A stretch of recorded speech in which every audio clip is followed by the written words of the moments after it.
Charlie Brown music, you realize it's going to be Christmas before you know it. There, one of my former bosses, he's in Kansas City, Missouri now. He put up a post on Facebook a couple of days ago, and his first neighbor has already put out the Christmas lights. It has them on. Well, my dad would leave them up year round, but what he would do is he'd only turn them on, a couple of weeks before Christmas, and then up until about New Year's, and then shut them off. But he would turn them on 4th of July, on Independence Day. So people, he'd add that to whatever decoration he was doing.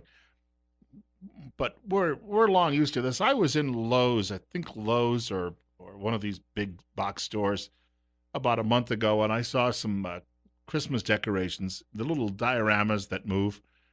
And I posted a couple of pictures to Facebook and said too early, and people wrote back and said, no, if you're looking for that, you want to buy it now, put it away so you know where it's going to be, and avoid the rush later on. So I understand that. And then Target says it's going to delay a lot of its Christmas displays because they think people are angry they're up too soon and we forget Thanksgiving. Target really just wants you to forget that they allow grown men who think they are ladies to go into the ladies' room and sit down next to your 3-year-old daughter. 9:45, Bill Colley with you on Top Story on News Radio 1310, KLIX and newsradio1310.com. We're at 40, our high so far for the day. Telephone number 208-736-0300. Caller, you're up next. You're on the air. Well, you mentioned Tommy Alquist when he was here for the Republican picnic at Filer. I asked him what he knew about Agenda 21. He didn't even know, hadn't even heard of it. Wasn't aware of it at all. But he's a developer. You would think of all people he would know that. Well, that's what really surprised me. But, today is the founding day of the United Nations in 1945. I was 2 years old when that happened. But I can guarantee you, we haven't won a war under the UN flag since we haven't won a war since the Second World War. Everything. You know how you can tell why the United Nations is as corrupt as it is, because the founding was actually in San Francisco and Adlai Stevenson was involved. Yeah, well, and Alger Hiss, of course, was the first Secretary General, and he was convicted as a communist spy. He came into the country. He was in the Ag Department's wear cell. And, of course, you say, well, why would he come into the Ag Department? Because the farmers and ranchers were the hardest to subjugate in the old Soviet Union, and they had to starve to death, at least 6 million of them in the Ukraine, which would be like the breadbasket of the U.S. But the United Nations, since its inception, has been the blueprint for global government, and we have fallen prey to that. All of our refugee resettlement is under communist control. It's been anti-American, pro-communist, pro-socialism from its very inception. And we're still in it. It's just unbelievable. You can't reform this thing. We just need to get out by passing H.R. 193. I got a question for you. I've been seeing a lot of reaction to Romney's visit tomorrow endorsing Alquist. And now I have political observers say, well, it could help him.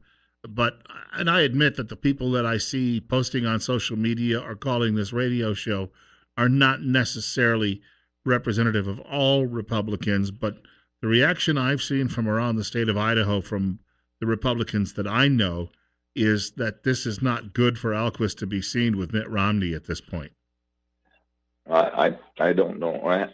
I would say that, there's still a lot of people that like Romney, but also there's a lot of people who have been turned off because he did not support Trump. And I think this could be a negative for him in that regard, because Trump supported Romney, and then Romney didn't turn around and do the same. And we got a lot of Trump supporters, and that I think could turn out to be a negative for Alquist. Yeah, I tend to agree with that, and I thank you much for the input. Romney getting involved in Idaho politics is not a surprise. And, his father lived for a time when he was a kid in Oakley as well as Rexburg, and the family has a lot of ties, obviously, throughout the region and neighboring Utah. But I'm not so sure. And yes, there are people. I admire Mitt Romney. Mitt Romney's commitment as a family man and a decent human being. He is somebody that I'd hold up as a model for how you live in your marriage and how you raise a family. But I think that he got hoodwinked along with the Bushes and John Kasich and all of these other people. They were trying to appease the East Coast media and calling Trump out as being some sort of a Visigoth and criticizing him. And they completely missed the moment of how the American people were thinking. Secondly, I'm still not happy with the fact that Mitt Romney blew what should have been his election to win in 2012. When Candy Crowley shut him up in that one debate, and he was right, he should have told her, no, you, listen. And, he's too much of a gentleman to say, listen, you fat, ugly cow.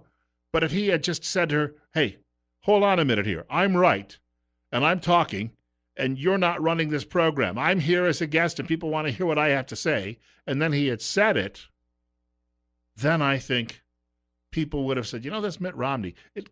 I was watching the other day, I found one of the old videos of Ronald Reagan speaking in New Hampshire.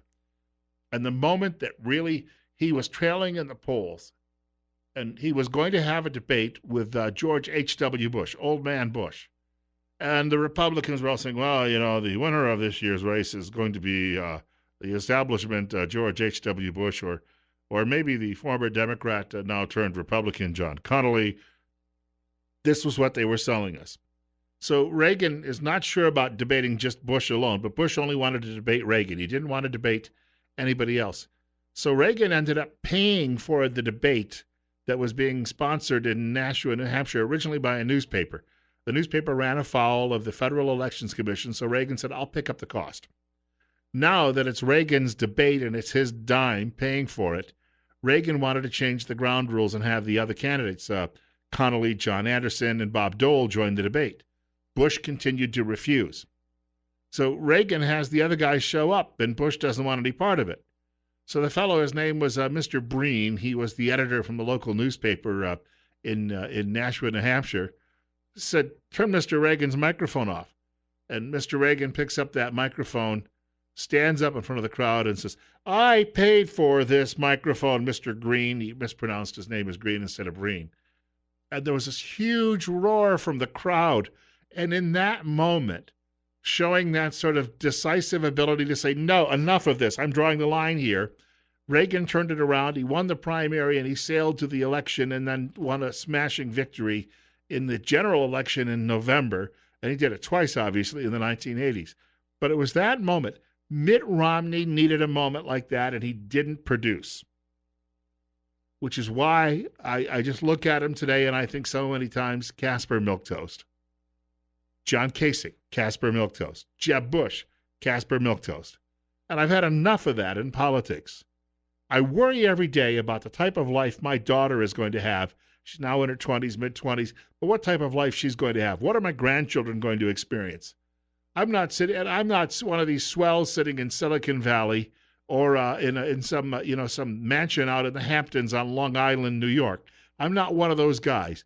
I'm not living in that Beltway crowd down in Northern Virginia that is there to feed off the beast, to enrich itself with your tax dollars. As Bannon said in his speech the other day in California, they got $4 trillion every year in either your tax dollars or money we borrow from China and from Islamic sovereign wealth funds around the world to play with. They take that money and they treat it as their own piggyback. Well, it doesn't do me any good. It doesn't do my child any good. It doesn't do my expected grandchildren any good. And when I see folks like Mitt Romney and John Kasich and Jeb Bush saying, well, everybody's got to love everybody. Here, I got my pocket full of cash. I'm doing fine, and I'm going to go to work as a lobbyist too, I guess. I don't want anything to do with that. I don't want to hear it. Fight for your country and your countrymen instead of your own special interests. 9:53, Bill Colley with you on Top Story on News Radio 1310, KLIX, and newsradio1310.com. And I've met Tommy Alquist numerous times. I really like him. He's a very nice guy. Obviously, he's very successful.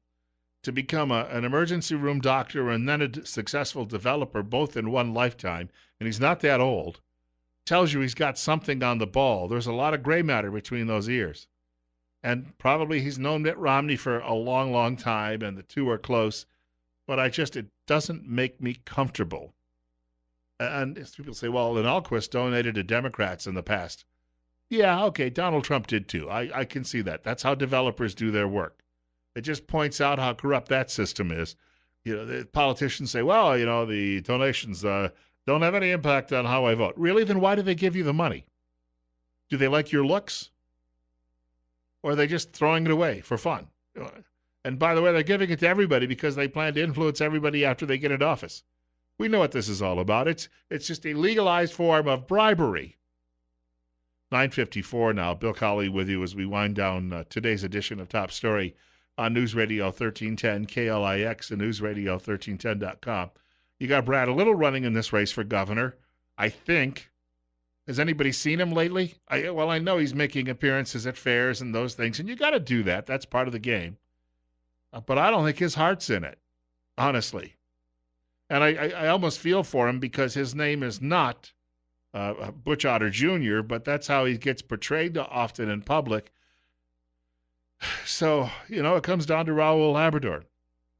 And at least Labrador isn't shy about telling you where he stands on various issues. And yes, he has backed the president. He's not one of these Republicans who thinks he's going to curry favor with mainstream media by turning around and denouncing the president at every turn. A couple of quick notes about the president. I mentioned this earlier. You're not hearing a whole lot about Russia collusion any longer. The latest is you've got members of Congress. You've got 3 guys in the Senate. 2 are Democrats. 1 is Republican John McCain, who are proposing that we have new laws to restrict political advertising on social media because it might be fake news.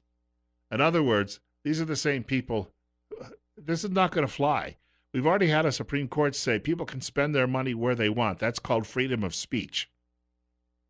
But they'd like to squelch this because it looks good in the media. You can say, well, we're cracking down on fake news. So therefore, we're going to protect the folks at the New York Times and Pravda on the Potomac, Washington Post. We're going to do that. And they've got a similar bill now in the House of Representatives because there's no sign of Russia collusion. I heard Professor Jonathan Turley last week on television saying if there had been, it would have leaked a long time ago. And now, they're trying to bury this otherwise because the focus has shifted to Clinton and Russia and the uranium. And the fact of the matter is Donald Trump came right out and said in an interview over the weekend, I think it was with Maria Bartiromo, he said, what do you think Russia wants that uranium for? Yeah, duh. What do you build with that? And yet you had the Clintons selling off, 20% of our uranium stores, if not more. And then Bill Clinton going over there and giving one speech and getting $500,000 right after the deal was consummated. No, his foundation getting enriched because his wife, as Secretary of State, helped oversee the deal. This is so blatantly obvious, and yet mainstream media is barely covering it. I follow the Media Research Center every day, which literally tracks. You've got one of the old alphabet networks that simply hasn't covered this story at all. And the others are burying it way, way back so they can tell you, Donald Trump is insulting Gold Star mothers and wives again. Russia? I don't remember Russia. No. That's in Europe or Asia, right? Yeah. But I want to remind you, Donald Trump is rude when he calls Gold Star widows. Yes. And that funny woman with a funny hat. She's really smart. She was there to hear it. Anyway, got to run. That's got to be the close of our show today because I'm running out of time. There never seems to be nearly enough. I don't know how best to describe fake news, but I know what propaganda is, and I guess I would call that fake news. And that's what your buddies in mainstream media engage in any longer. They've been engaging in it now for 20 years at least, if not longer. And it's just getting more and more and more out of hand.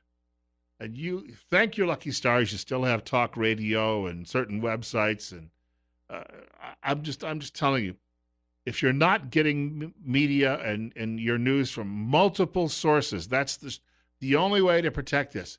If you can hear it from multiple sources, then you can pretty much figure out where the truth lies somewhere there in the middle.